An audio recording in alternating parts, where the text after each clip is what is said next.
That's right, Easton, right? Okay, guys. So we're sitting here at the Littleton Academy, sitting here with none other than the world champ, multiple-time world champ, Elizabeth. And I just wanted to talk to you a little bit about that experience and kind of ask you, what it was like for you and what it's been like to. I mean, first of all, tell everybody, because I don't think everybody knows, how many times have you done it? I've gone to Worlds 3 times as a white belt, blue and purple and no-gi and gi Worlds. Okay, and then how have you done? What's the outcome? I did pretty well. I took all my divisions. Okay, all right. So you got your division at each one, and it's funny because I know you as a tough competitor, and I know I was there for one of the ones that you went and won at the no-gi Worlds. And I remember, it was such a powerful moment for us, to witness you win that and whatnot, and then to see you go out and have a little bit of disappointment in the absolutes. And I just want to ask you, how's that been for you? Because I know you go out and you consistently dominate your division, but then how's it been going against the bigger girls and stuff in the absolute? It's been crazy, and to be honest, absolutes is something I always shoot for. Right. So that because of that, I guess that's why I do so well in my division. Right. Because I always training with bigger people, bigger girls, exactly, faster, more athletic and everything. Cool. Well, how's it been part of the Easton team and all the training that's been available to you? Whether it was Dentino and Pimenta and Hodolfo when he's here and all that kind of stuff. How's all that stuff been instrumental to you being able to be a champion and everything like that?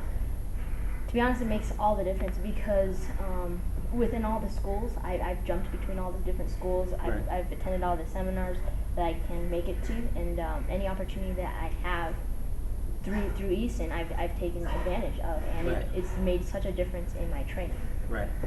Yeah. Okay. Well, and of course I know, I'm down here at this school, so I'm totally a big fan of moving around and, name some of the people in the Easton family who've been kind of instrumental to helping you out and giving you some guidance, whether it be, helping you prepare for these tournaments or even just with the technique and just helping you train. Who would you like to kind of give some props to? There's so many because we're such a big family that anybody I talk to, I learn so much from them. Right. Advice, technique, everything.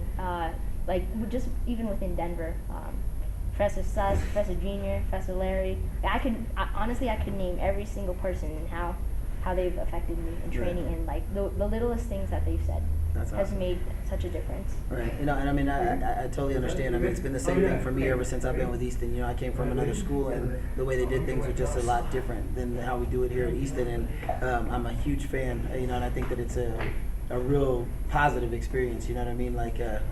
I feel like everybody's always lifting each other up, as opposed to it's not a whole lot of trying to break each other down or, trying to compete with each other even really, as much as it is about everybody helping each other get to that next level. For you, what's next? You talk about going to Brazil, I know, and so, what's going on with that? I know you're going to go out there and try and compete in Brazil a little bit, right? Yes, definitely. My biggest thing is always learning and just challenging myself and going to Brazil for about a month with some of the Easton guys. Right. Surprise. And we're just going to go out there and train, have a good time, number one thing. Hopefully compete in the Rio Open and whatever other competitions they have. Cool. I just got to ask you this because I know, it's cool to be, I consider us friends. I think we've spent a lot of time training, and I definitely value you as a training partner and as a teammate as well. And I know it's cool to have you on the team, because you're a very, very accomplished grappler, and I've always wanted to ask you this, but who's that dream match for you? Is it one of those big, the big girls we think of that come to mind, or do you have somebody else in mind that you'd like to match up against one day, in a black belt match or something? What's funny is I don't really have anybody that a dream match to compete. I think my biggest competitor would be myself. Yeah. Okay. That makes sense. So I'm always training as if I'm going to fight an unknown, somebody I don't know, the best person in the world. That's cool. Who knows, Yeah. I'll be out there. Well, have you had, and I know you've had some tough matches on your way to these victories and stuff. Do you have a match that stands out in your mind as the toughest match, or somebody that really pushed you, or you learned a lot from in the match, or something like that? I think my favorite matches are the ones where we'll talk about all the time, the ones I've been put to sleep in. So that was no-gi Worlds, and I also had another one in Massachusetts. It was small. fell into a loop choke, and I'd never seen it before, and I was like, oh well, that I woke up and looking at the ceiling, Right. but I like those matches because they, you could prepare yourself every day. You could train all the time and prep yourself for everything, and your match could only last 10 seconds. Right. Yeah. And you that's wake true. up and it happens, and then you learn from it, even though that was only 10 seconds. And people are like, how could you learn from it? Because you just woke up, you didn't get to do anything. Exactly. But you'd be surprised, you do learn from those things. You do learn a lot, and to that end, I know a lot of people out there want to know, coming from somebody who's been to the highest levels and done it multiple times, how do you prepare yourself mentally for that kind of visit? When you're on the plane, or you're heading out to California or New York or Massachusetts, wherever it is you're going to compete. What is it that's going through your mind so that when you get there you're going to be ready to go? I mean, is it just, do you just focus on the belief in the training that you've gone through, and then you're just confident in that, or what drives you and keeps you motivated? I think it's a mixture of both.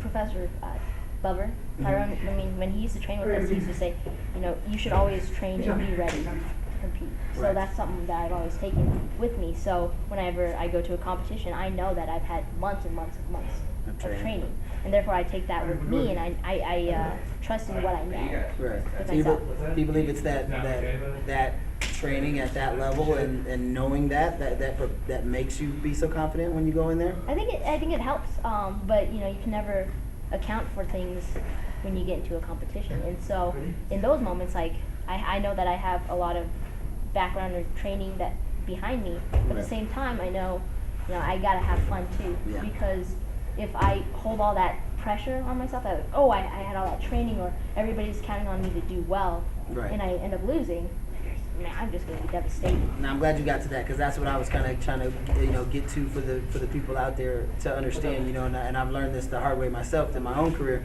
is that it's important that you have fun, and because I don't know, most of us that compete, we got into it for the fun of it, and like I know for me, I've always done the best in the competitions where I had the least amount of pressure, and it wasn't that the pressure wasn't there, it was that I didn't bring it with me in there.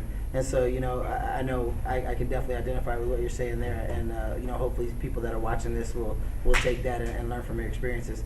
Thanks for sitting and talking with us. Along with everybody else, I know that we wish you the best of success in the future, and everybody at Easton is always rooting for you, and we're excited to see what you're going to do next. So we'll see you soon. Thank you. All right, yep. Thanks.